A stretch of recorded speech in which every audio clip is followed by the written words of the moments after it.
We see a big shot from Mehdi. There's a sweep and it's gone through him. There it is for Bangladesh. Incredible scenes here. What a comeback. It's one of the greatest comebacks for Bangladesh. শততম টেস্টে বাংলাদেশের ঐতিহাসিক জয়। কলম্বোতে লঙ্কানদের 4 উইকেটে হারালো টাইগাররা। উল্লাসে মাতোয়ারা কোটি সমর্থক।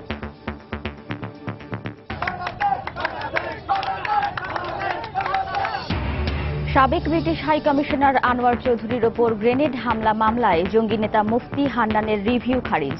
মৃত্যুদণ্ড কার্যকরে আর কোনো বাধা নেই। সীতাকুণ্ডের জঙ্গি আস্তানায় নিহত 4 আত্মঘাতী 2 জন সম্পর্কে খালাতো ভাই। 8 মাস আগে ঢাকার মিরপুর থেকে নিখোঁজ হয় তারা। আস্তানা থেকে আরও 6টি বোমা উদ্ধার। গাইবান্ধার গোবিন্দগঞ্জে বাস ট্রাক সংঘর্ষে 6 জন নিহতের ঘটনায় ওভারটেকিংই কারণ বলছে পুলিশ। বিভিন্ন স্থানে সড়ক দুর্ঘটনায় আরও 4 জনের মৃত্যু। এবং 24 ঘন্টা পরও নেভানো যায়নি ভৈরবের জুতার মার্কেটের আগুন। দাহ্য বস্তু থাকায় থেমে থেমে জ্বলছে। নিয়ন্ত্রণে কাজ করছে ফায়ার সার্ভিসের 2টি ইউনিট।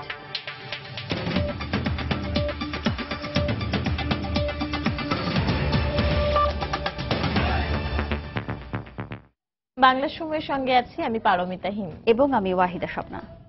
ঐতিহাসিক 100তম টেস্টে বাঘের থাবায় বধ হলো সিংহ।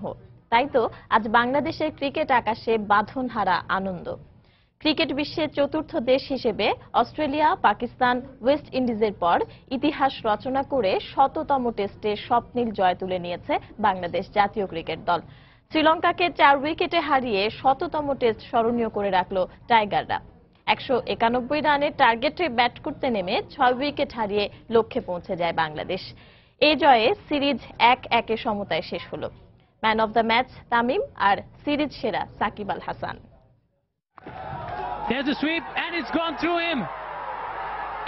লঙ্কায় লঙ্কাকাণ্ডই ঘটালো টাইগাররা, বাঘের থাবায় কুপকাত হলো সিংহরা। এতেই স্বপ্ন হলো সত্যি। বাংলাদেশের ক্রিকেট ইতিহাসের পাণ্ডুলিপিতে লেখা হলো নতুন একটি অধ্যায়। টেস্ট ক্রিকেটের সব থেকে নবীন দেশটি জয় তুলে নিল 100তম টেস্টে, যা এলো দলের নবীন সদস্য মিরাজের হাত ধরে। 19 মার্চ তারিখটি টাইগারদের ক্রিকেট ইতিহাসের পাতায় থাকবে স্বর্ণাক্ষরে। কলম্বো টেস্টের শেষ দিন যে অপেক্ষা করছে রোমাঞ্চ নিয়ে তা নিশ্চিত হয় 4র্থ দিনেই। 8ম উইকেটে দিলরুয়ান পেরেরা ও লাকমাল জুটির গলার কাটা হয়েছিল বাংলাদেশের জন্য। শেষ দিনে তা হয়ে গেল মাথা ব্যথার কারণ। বেশ আগ্রাসী হয়ে খেলতে থাকা এই দুয়ের ব্যাটে লিড বাড়াতে থাকে লঙ্কানরা। অনেকটা ওয়ানডে স্টাইলে খেলতে থাকা লাকমাল ও পেরেরা দলের স্কোর পার করেন 300। তবে দ্রুতগতিতে রান তুলতে গিয়ে লঙ্কানরা নিজেরাই সর্বনাশ ডেকে আনে। ক্যারিয়ারের 4র্থ 50 তুলে নিয়ে পেরেরা শুভাশিসের থ্রোতে রান আউট হয়ে ফিরে যান প্যাভিলিয়নে। এরপর লাকমাল আর টেকেননি বেশিক্ষণ। সাকিবের বলে 40 রানে তিনি আউট হলে 319 রানে সংগ্রহ পায় শ্রীলঙ্কা। ইতিহাস গড়ার জন্য বাংলাদেশের টার্গেট 191। পিসার ওভালে সর্বোচ্চ রান তাড়া করে জয়ের রেকর্ড 352। তাই টার্গেট অসম্ভব নয়। তামিম শম্যর ব্যাটে বাংলাদেশের শুরুটাও ভালোই হয়, কিন্তু হঠাৎ সেই পুরনো ভূত পেয়ে বসল ব্যাটারদের। লাঞ্চের আগে 2 বলের ব্যবধানে আউট সৌম্য ও ইমরুল। টাইগার ভক্তদের মনে তখন শঙ্কা, কলম্বোতে টাইগারদের কোনো বিয়োগান্তক গল্প রচনা হবে না তো?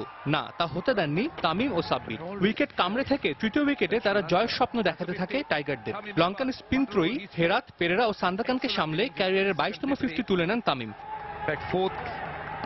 দারুণভাবে তাকে সঙ্গ দিয়ে বাংলাদেশের জয়ের পাল্লা ভারী করতে থাকেন সাব্বির। 3য় উইকেটে 109 রান আসে তামিম সাব্বির জুটির ব্যাট থেকে। দলকে শুধু জয়ই না, 100তম টেস্টেও রাঙাতে পারতেন তামিম, কিন্তু ডাউন দ্য উইকেটে খেলতে গিয়ে বিলিয়ে দেন নিজের উইকেট।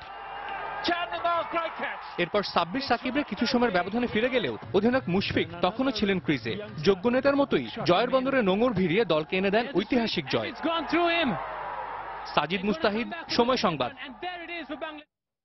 দলের সবার সমন্বিত চেষ্টার কারণেই 100তম টেস্টে জয় পাওয়া সম্ভব হয়েছে বলে জানান বাংলাদেশের জয়ের 2 নায়ক তামিম ইকবাল ও সাকিব আল হাসান। প্রথম টেস্টে হারলেও এ জয় সব কষ্ট ভুলিয়ে দিয়েছে বলেই জানান দুজন। এজন্য অভিজ্ঞদের সঙ্গে নতুনদের ভূমিকারও প্রশংসা করেন 2 টাইগার ব্যাটসম্যান। শততম টেস্ট জিততে পারাটা যে কোনো ক্রিকেটারের জীবনের সেরা অর্জন। এ অর্জনের সাক্ষী হতে পেরে আমি গর্বিত। ছোট ছোট কিছু ভুলের জন্য আমরা প্রথম টেস্টটা হেরেছিলাম, কিন্তু এই জয় সব আক্ষেপ ভুলিয়ে দিয়েছে। ওয়ানডেতেও এই পারফরমেন্স ধরে রাখতে চাই আমরা। শেষ দিনের আগে আমরা সবাই পরিকল্পনা করেছিলাম ওদেরকে 150 রানের মধ্যে আটকে রাখতে, কিন্তু লঙ্কানরাও দারুণ খেলেছে। দলের অভিজ্ঞদের সঙ্গে নতুনরাও দারুণ খেলেছে। এ জয় ওয়ানডে সিরিজে ভালো খেলতে আমাদের সাহায্য করবে। এদিকে বাংলাদেশের শততম জয়ের আনন্দে ছেয়ে গেছে বাংলাদেশ ক্রিকেট বোর্ড, বিসিবি থেকে শুরু করে টিএসসি প্রাঙ্গণ পর্যন্ত। টাইগারদের জয়ে বাঁধ ভাঙা আনন্দে মেতে ওঠেন ভক্তরা। 100তম টেস্ট আমরা বিদেশের মাটিতে আমরা জয় করেছি এবং এই জন্য গ্রাউন্ডসম্যান থেকে কর্পোরেট টেবিল সবাই আমরা খুশি। Bangladesh team has done very well, and that is the main idea for us, and the cricket board, all officials and the other staff, they did well for support to them to win this match. বাংলার সময়ই আরো থাকছে। ফেনীর Fulgazi chairman একরাম হত্যা মামলা 6 মাসের মধ্যে শেষ করার নির্দেশ আপিল বিভাগের। আসামি বিএনপি নেতা মিনারের জামিন বাতিল। সাবেক ব্রিটিশ হাই কমিশনার আনোয়ার চৌধুরীর ওপর গ্রেনেড হামলা মামলায় হরকাতুল জিহাদ নেতা মুফতি হান্নান সহ 3 জঙ্গির মৃত্যুদণ্ড বহাল রেখেছেন আপিল বিভাগ। আদালতের রায়ে বলেন, ব্রিটিশ হাই কমিশনারকে হত্যা করাই ছিল বোমা হামলার মূল উদ্দেশ্য। আসামিদের করা রিভিউ আবেদন খারিজ করে এ আদেশ দেন সর্বোচ্চ আদালত। একই সঙ্গে মুফতি হান্নানের ভাই সহ 2 জনের যাবজ্জীবন কারাদণ্ডেও বহাল রয়েছে। অ্যাটর্নি জেনারেল মাহবুবে আলম জানান, এখন জেল কোড অনুযায়ী রায় কার্যকর করবে সরকার। 2004 সালের 21শে মে সিলেটে হযরত শাহজালাল রহমতুল্লাহ আলাইহি ওয়াসাল্লামের মাজারে বোমা হামলায় নিহত হন 2 পুলিশ কর্মকর্তা সহ 3 জন। আহত হন সাবেক British high commissioner Anwar Chowdhury সহ অর্ধশতাধিক। এই ঘটনায় 2008 সালে জঙ্গি নেতা মুফতি হান্নান সহ 3 জনকে ফাঁসি এবং 2 জনকে যাবজ্জীবন কারাদণ্ড দেন বিচারিক আদালত। বিচারিক আদালতের এ রায় হাইকোর্ট ও আপিল বিভাগেও বহাল থাকে। তবে রায়ের বিরুদ্ধে মুফতি হান্নান সহ 2 আসামি রিভিউ করলে থমকে যায় দণ্ড কার্যকর প্রক্রিয়া। রোববার রিভিউ আবেদনটিও খারিজ করে দেন আপিল বিভাগ। আদালত রায়ে বলেন, আনোয়ার চৌধুরীকে হত্যা করতেই ওই দিন বোমা হামলা চালিয়েছিল জঙ্গিরা। শুনানি অন্তে 2টি রিভিউ পিটিশনই খারিজ হয়ে গেছে যে তারা যে অপরাধ করেছে এটা অত্যধিক নৃশংস একটা অপরাধ। কূটনীতিক এবং তার অন্যান্য লোকদেরকে হত্যা করার জন্য তারা এই আক্রমণ চালিয়েছিল, এটা পূর্ব পরিকল্পিত। তিনি জানান, এখন জেল কোড অনুযায়ী রায় কার্যকর করতে পারবে সরকার। যদিও নিজের অপরাধ স্বীকার করে রাষ্ট্রপতির কাছে প্রাণ ভিক্ষা চাওয়ার সুযোগ রয়েছে আসামিদের। আর কোন রকম বাধা নেই দণ্ড কার্যকর করার ব্যাপারে। জেল কোড মেনেই সমস্ত আইনি প্রক্রিয়ার পরে জেল কর্তৃপক্ষ এবং রাষ্ট্র পদক্ষেপ নেবে। এ মামলা ছাড়াও আলোচিত 21শে আগস্ট গ্রেনেড হামলা মামলা, রমনা বটমূলে বোমা হামলা এবং 64 জেলায় সিরিজ বোমা হামলা মামলারও অন্যতম আসামি হরকাতুল জিহাদ নেতা মুফতি হান্নান। আফজাল হোসেন, সময় সংবাদ, ঢাকা। চট্টগ্রামের সীতাকুণ্ডে ছায়ানীর জঙ্গি আস্তানায় নিহত 4 আত্মঘাতীর মধ্যে 2 জন ঢাকার মিরপুর থেকে 8 মাস আগে নিখোঁজ হওয়া আয়াত এবং রাফাত। তারা 2 জন খালাতো ভাই। এ ব্যাপারে অনেকটা নিশ্চিত হয়েছে পুলিশ। সাধন কুঠির আস্তানা থেকে আটক জেএমবির 2 সদস্য ছবি দেখে এ 2 ভাইয়ের পরিচয় নিশ্চিত করে। নব্য জেএমবির শাখা সংগঠন দাওলাতুল ইসলামের হয়ে তারা জঙ্গি তৎপরতা চালিয়েছিল বলেও জানায় পুলিশ। সাখাওয়াত হোসেন টিপুর ছবিতে বিস্তারিত জানাচ্ছেন কমল দে। বৃহস্পতিবার সকালে সোয়াত সদস্যদের উপর আত্মঘাতী হামলায় নিহত 4 জেএমবি সদস্যের পরিচয় দিয়ে প্রথম দিকে কিছুটা জটিলতার সৃষ্টি হলো। 2 দিনের মাথায় তা অনেকটা কেটে গেছে। বুধবার বিকেলে সীতাকুণ্ডের সাধন কুটির থেকে আটক হওয়া অপর 2 জঙ্গি সদস্য এক্ষেত্রে বড় ধরনের ভূমিকা রেখেছে। নিহত 4 জনের মধ্যে 2 জন জহিরুলের বোন জোবায়দা এবং ভগ্নিপতি কামাল উদ্দিন বলে প্রথম দিনে নিশ্চিত হয় পুলিশ, কিন্তু ধোঁয়াশা ছিল অপর 2 জনকে নিয়ে। পরবর্তীতে পুলিশের কাছে থাকা ছবি দেখে জহিরুল ও আরজিনা জানায় আয়াত এবং রাফাত এই আস্তানায় ছিল। সাংগঠনিকভাবে তারা রাশেদ এবং হৃদয় নামে পরিচিত। প্রথম অভিযানে যে 2 জন গ্রেপ্তার হয় তার ভিতরে যে মহিলা, ওনাকে আমরা কিছু ছবি দেখাই। তো ছবি দেখে আমরা মোটামুটি তাদের নাম বের করেছি, কারণ ছবির পিছনে আমাদের নাম লেখা ছিল। একজন রাফিদ আল হাসান, একজন আয়াদ আল হাসান। পুলিশের দেওয়া তথ্য অনুযায়ী গত বছরের 9 আগস্ট ঢাকার মিরপুরের বাসা থেকে বের হয়ে যায় আহমেদ রাফাত আল হাসান এবং তার খালাতো ভাই আয়াত আল হাসান। এই ব্যাপারে আয়াতের মা মুনমুন আহমেদ মিরপুর থানায় একটি জিডিও করেন, যার নম্বর 637। জিডিতে তিনি বাসা থেকে বের হয়ে যাওয়ার সময় 2টি চিরকুট রেখে যায় বলেও উল্লেখ করেন। ময়নাতদন্ত শেষে 4 জনের লাশ চট্টগ্রাম মেডিকেল কলেজের ফরেনসিক মর্গে রাখা হয়েছে। আইনগত বাধ্যবাধকতা হিসেবে পুলিশ এখন তাদের পরিচয় শতভাগ নিশ্চিত হতে পরিবারের সদস্যদের তলব করেছে।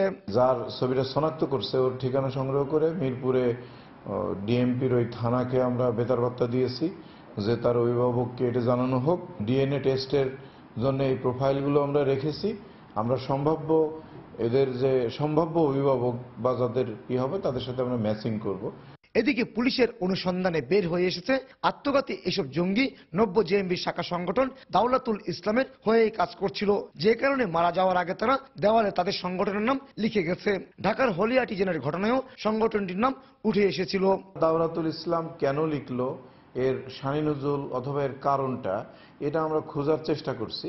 আমাদের ধারণা যে এটা 90 জেএমবির বিভিন্ন ভার্সন থাকতে পারে। বিভিন্ন নাম তারা আপনার ব্যবহার করে, কিন্তু মূলত তারা জেএমবির অংশ। গত বুধবার সন্ধান পাওয়া এই 2টি জঙ্গি আস্তানায় আর কোন কোন জঙ্গি আসা যাওয়া ছিল এবং তাদের অবস্থান শনাক্তের জন্য গ্রেপ্তারকৃত জহিরুল ও আরজিনাকে পুলিশের 5টি টিম টানা জিজ্ঞাসাবাদ করছে। কমল দে, সময় সংবাদ, চট্টগ্রাম। এদিকে চট্টগ্রামের সীতাকুণ্ডের জঙ্গি আস্তানা থেকে আজ আরও 6টি গ্রেনেড উদ্ধার করেছে পুলিশ। দুপুরে তল্লাশির এক পর্যায়ে প্রেমতলার ছায়া নীরের একটি রুম থেকে এগুলো উদ্ধার করা হয়। পুলিশ জানায় সকাল থেকে বোম্ব ডিসপোজাল ইউনিটের সহায়তায় আবারও পুরো বাড়িতে তল্লাশি চালায় তারা। এ সময় বাড়ির একটি রুম থেকে বেশ কয়েকটি গ্রেনেড উদ্ধার করা হয়। পরে এই 6টি গ্রেনেড সহ গতকাল উদ্ধার হওয়া 15টি বোমা ও গ্রেনেড একে একে নিষ্ক্রিয় করা হয়। এদিকে বৃহস্পতিবারের আত্মঘাতী হামলায় নিহত কামাল উদ্দিন ও জোবাইদার লাশ শনাক্তের জন্য বান্দরবান থেকে তাদের পরিবারের সদস্যদের সীতাকুণ্ড থানায় নিয়ে এসেছে পুলিশ।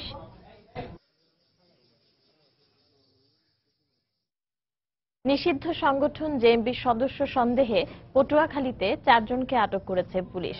সকালে কলাপাড়া উপজেলা থেকে তাদের আটক করা হয়। পুলিশ জানায় সকালে থানা মসজিদের সন্দেহজনক গতিবিধির জন্য 4 যুবককে আটক করা হয়। পরে তাদের সাথে থাকা ব্যাগে তল্লাশি চালিয়ে ককটেল বানানোর সরঞ্জাম 14টি রাবার বুলেট উদ্ধার করা হয়। আটককৃতদের জিজ্ঞাসাবাদ চলছে বলে জানিয়েছে পুলিশ। দেশ থেকে জঙ্গিবাদ নির্মূল হয়নি, তবে পুলিশের অভিযানে জঙ্গি তৎপরতা দুর্বল হয়ে পড়েছে বলে মন্তব্য করেছেন পুলিশের মহাপরিদর্শক একেএম শহীদুল হক। দুপুরে সিরাজগঞ্জে জেলা কমিউনিটি পুলিশের এক সমাবেশে তিনি একথা বলেন। এ সময় তিনি জঙ্গিবাদ দমনে জনগণকে পুলিশের পাশে থাকার আহ্বান জানান।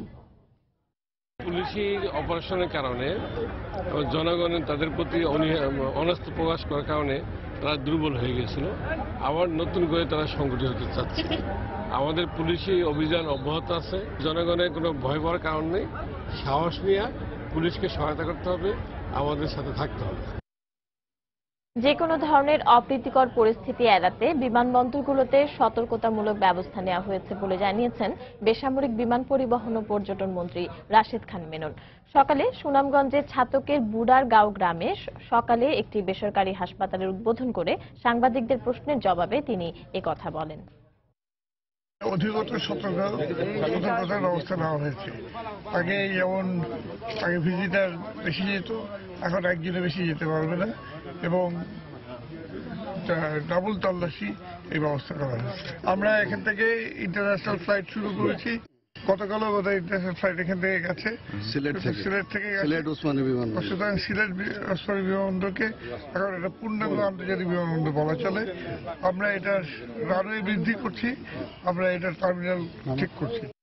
গাইবান্ধায় গোবিন্দগঞ্জে বাস ট্রাক সংঘর্ষের ঘটনায় নিহত 6 জনের মধ্যে 4 জনের লাশ তাদের পরিবারের কাছে হস্তান্তর করা হয়েছে। আহত 9 জন এখনো হাসপাতালে চিকিৎসাধীন। গতরাত 3টার দিকে ঢাকা রংপুর মহাসড়কে এই দুর্ঘটনা হয়। পুলিশ জানিয়েছে ওভারটেকিংই এই দুর্ঘটনার মূল কারণ। হেদায়েতুল ইসলাম বাবুর রিপোর্টে বিস্তারিত, ছবি তুলেছেন ওবায়দুল ইসলাম। পুলিশ জানায় রোববার রাত ৩টার দিকে ঢাকা থেকে নীলফামারীগামী শাকিল পরিবহনের একটি বাস ঢাকা রংপুর মহাসড়কের বালুয়া এলাকায় পৌঁছালে বিপরীত দিক থেকে আসা একটি ট্রাকের সঙ্গে ধাক্কা লাগে। এ সময় বাসের চালক নিয়ন্ত্রণ হারালে বাসটি রাস্তার পাশে খাদে পড়ে যায়। এতে ঘটনাস্থলেই মা ও শিশু সন্তান সহ 4 জনের মৃত্যু হয়। আহত হন অন্তত 11 জন।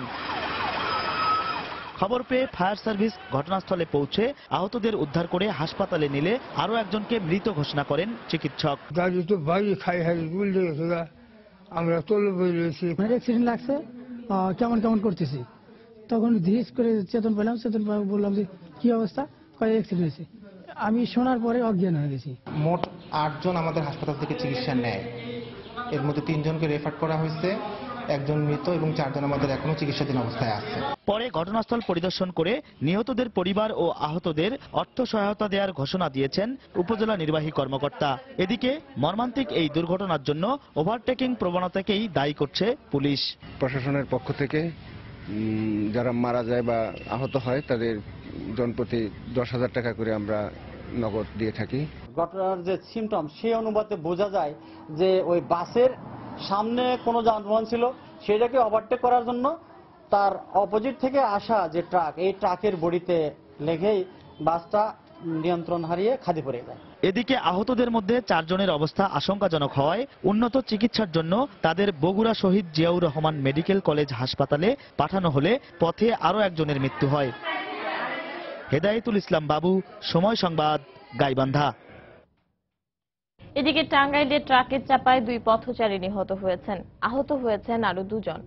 সকালে মির্জাপুর উপজেলার পেকুয়া এলাকায় এই দুর্ঘটনা হয়। পুলিশ জানায় সকালে একটি ট্রাকে ঢাকা থেকে সখীপুর যাচ্ছিলেন কয়েকজন যাত্রী। পেকুয়া এলাকায় যাত্রীদের নামিয়ে দেন ট্রাক চালক। এ সময় অপর একটি মালবাহী ট্রাক নিয়ন্ত্রণ হারিয়ে ওই যাত্রীদের চাপা দেয়। এতে ঘটনাস্থলেই 2 জনের মৃত্যু হয়। পরে পুলিশ নিহতদের লাশ উদ্ধার করে স্বজনদের কাছে হস্তান্তর করে। এ ঘটনায় আহত 2 জনকে স্থানীয় হাসপাতালে ভর্তি করা হয়েছে। এছাড়া ব্রাহ্মণবাড়িয়া ও দিনাজপুরে আলাদা সড়ক দুর্ঘটনায় আরো 2 জনের মৃত্যু হয়েছে। এখনো নেভেনি ভৈরবের হাজি ফুলমিয়া জুতার মার্কেটের আগুন। প্রায় 24 ঘন্টা পরও থেমে থেমে জ্বলা আগুনে পুড়ে গেছে শতাধিক জুতার কারখানা ও দোকান। এতে 5 শতাধিক শ্রমিক কর্মহীন হওয়ার পাশাপাশি অন্তত 50 কোটি টাকা ক্ষতির দাবি ব্যবসায়ীদের। ফায়ার সার্ভিস বলছে, জুতা তৈরির কারখানাগুলোতে রাসায়নিক দ্রব্য মজুত থাকার কারণেই আগুন নেভাতে বেগ পেতে হচ্ছে তাদের। ভৈরব প্রতিনিধি মোহাম্মদ ফজলুর রহমানের তথ্য ও ছবি নিয়ে ডেস্ক রিপোর্ট। শনিবার রাতে ফায়ার সার্ভিসের পক্ষ থেকে ভৈরবের হাজি ফুলমিয়া জুতার মার্কেটে আগুন নিয়ন্ত্রণে আনার কথা জানানো হলেও রোববার সকালে আবারও আগুনের শিখা দেখা যায় মার্কেটের বিভিন্ন দোকানে। ব্যবসায়ীদের দাবি, ভয়াবহ আগুনে মার্কেটের জুতা তৈরির 70টি কারখানা ও আরও অন্তত 30টি জুতা তৈরির কাঁচামালের দোকান পুড়ে গেছে। কারখানাগুলোতে থাকা রাসায়নিক দ্রব্য ও উপকরণ পুড়ে গেছে। পাশাপাশি কর্মহীন হয়ে বিপাকে পড়েছেন শ্রমিকরা। তিল করে আমি ব্যবসাটা গড়ে তুলছি। আমার ব্যবসাটা আনুমানিক 30 লক্ষের উপরে পুঁজি ছিল। ইদারিং আমি জমি বেচছি, আরো 10 লক্ষ টাকা পুঁজি লাগাইছি। এখন পর্যন্ত আগুন অস্তিত্ব আছে। এখানে যে দোকানপাট এবং কারখানা আছে সর্বমিলে প্রায় শতাধিক ঘর, কারখানা এবং দোকান পুড়ে গেছে। এ পর্যন্ত মাল ছিল প্রায় 20 লক্ষ টাকার উপরে। আমার ইসলামী ব্যাংকে একটা লোনও আছে 12 লাখ টাকা সিসি করা।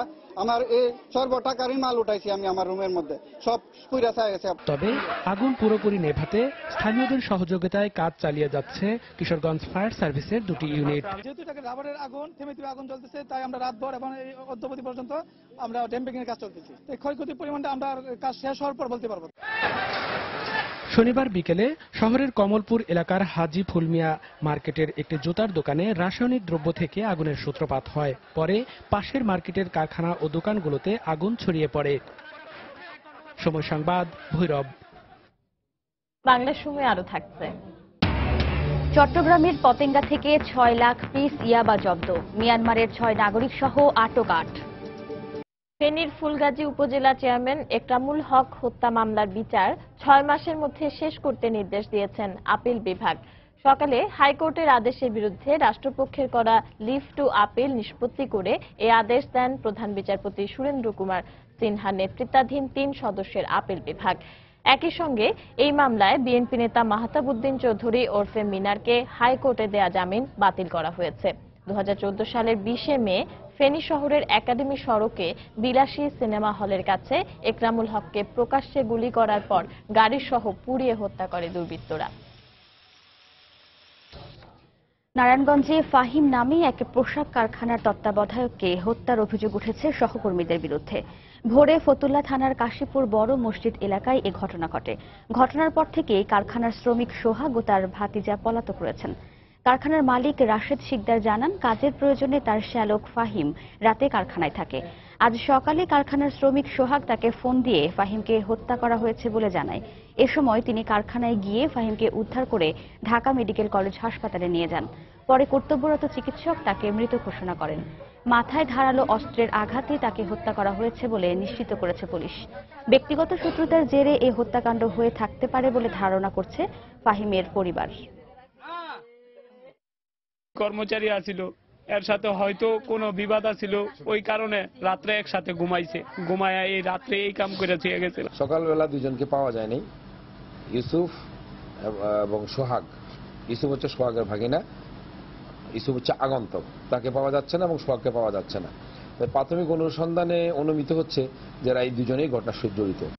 চট্টগ্রামের পতেঙ্গা থেকে 6 লাখ পিস ইয়াবা জব্দ করেছে র্যাব, যার আনুমানিক মূল্য প্রায় 24 কোটি টাকা বলে জানা গেছে। এ ঘটনায় মিয়ানমারের 6 নাগরিক সহ 8 জনকে আটক করা হয়েছে।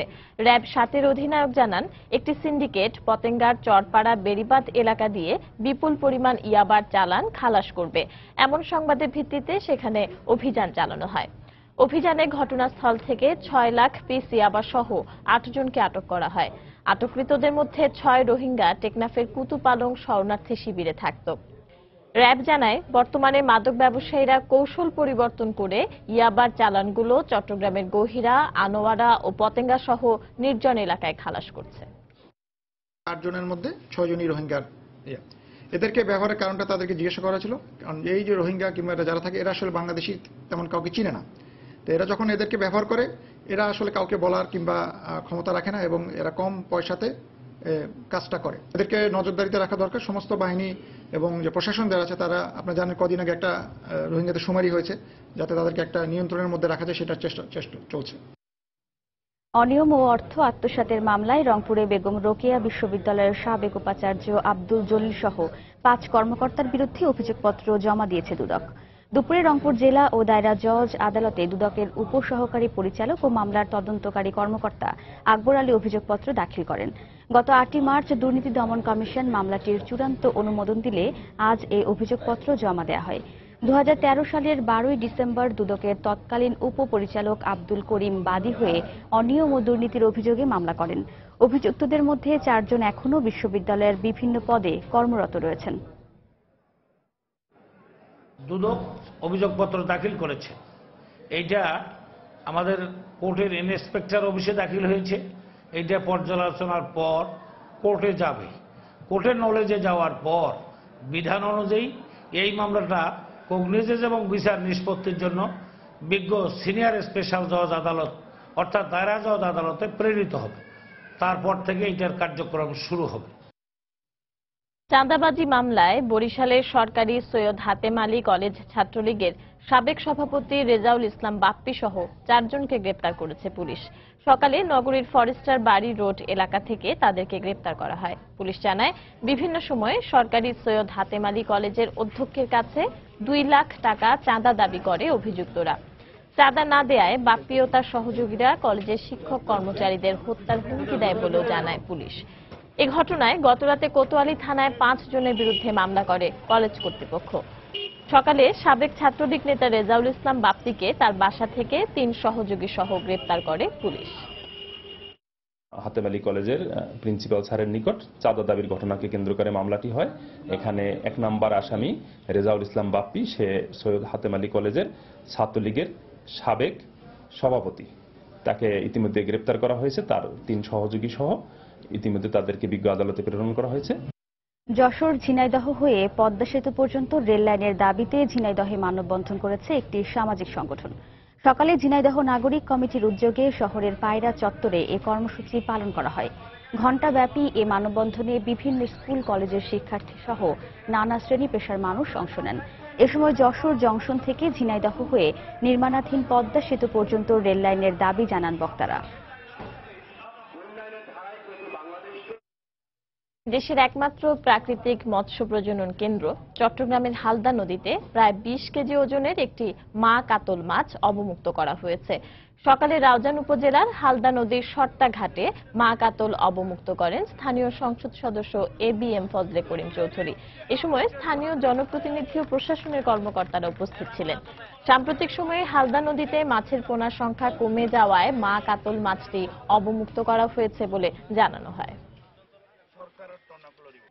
মিয়ানমার থেকে নতুন করে আসা রোহিঙ্গাদের সাথে আলাপ করতে কক্সবাজারে পৌঁছেছেন মিয়ানমারের 10 সদস্যের প্রতিনিধি দল।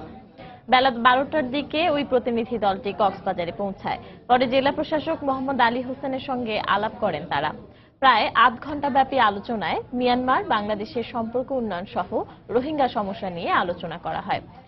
পরে প্রতিনিধি দলটি উখিয়ার কুতুপালং রোহিঙ্গা ক্যাম্প পরিদর্শন করে। আগামীকাল বালুখালী ও টেকনাফের লেদা রোহিঙ্গা ক্যাম্প পরিদর্শন করার কথা রয়েছে দলটির। গত অক্টোবরে মিয়ানমারের সংঘাতের পর রোহিঙ্গাদের উপর ব্যাপক নির্যাতনের অভিযোগ ওঠে। এ সময় 90,000-এরও বেশি রোহিঙ্গা পালিয়ে আসে বাংলাদেশে। পরে একটি তদন্ত দল গঠন করে মিয়ানমার সরকার। চট্টগ্রামের হাটহাজারী থেকে চাঁদাবাজির 11 লাখ টাকা সহ 3 সন্ত্রাসীকে আটক করেছে র্যাব। সকালে র্যাব 7 কার্যালয়ের সংবাদ সম্মেলনে এ তথ্য জানানো হয়। র্যাব জানায় একটি সন্ত্রাসী দল বান্দরবান থেকে বিশাল অঙ্কের টাকা নিয়ে যাত্রী বেশে ঢাকায় রওনা হয়েছে। এমন খবরের ভিত্তিতে গতকাল বিকেলে হাটহাজারীর বাসস্ট্যান্ড এলাকায় তল্লাশি চালানো হয়। এ সময় একটি মাইক্রোবাস থেকে 11,10,000 টাকা সহ 3 সন্ত্রাসীকে আটক করা হয়। আটককৃতরা পার্বত্য অঞ্চলের বিভিন্ন এলাকায় খুন, চাঁদাবাজি সহ বিভিন্ন অপরাধমূলক কর্মকাণ্ডে জড়িত ছিল বলে জানিয়েছে র্যাব।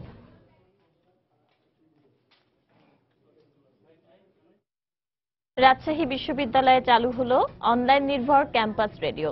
দুপুরে গণযোগাযোগ ও সাংবাদিকতা বিভাগের উদ্যোগে রবীন্দ্র ভবনে ক্যাম্পাস রেডিওর লোগো ও স্টেশন আইডি উন্মোচন করেন উপাচার্য প্রফেসর ডক্টর মিজানুদ্দিন। এ সময় গণযোগাযোগ ও সাংবাদিকতা বিভাগের শিক্ষকরা বলেন, এই প্রথম কোনো পাবলিক বিশ্ববিদ্যালয়ে অনলাইন ভিত্তিক ক্যাম্পাস নির্ভর রেডিও চালু হলো। এতে তাত্ত্বিক জ্ঞানের পাশাপাশি শিক্ষার্থীদের ব্যবহারিক জ্ঞান আরও সমৃদ্ধ হবে বলেও মন্তব্য করেন তারা। এছাড়া এই রেডিও প্রথমে অনলাইন নির্ভর হলেও পরে তা FM এ পরিচালিত করার পরিকল্পনা রয়েছে সাংবাদিকতা বিভাগের। বাংলার সময়ের শীর্ষ সংবাদগুলো জানিয়ে দিচ্ছি আরেকবার। Will we see a big shot from Mehdi? There's a sweep and it's gone through him. There it is for Bangladesh. Incredible scenes here. What a comeback. It's one of the greatest comebacks for Bangladesh. শততম টেস্টে বাংলাদেশের ঐতিহাসিক জয়। কলম্বোতে লঙ্কানদের 4 উইকেটে হারালো টাইগাররা। উল্লাসে মাতোয়ারা কোটি সমর্থক।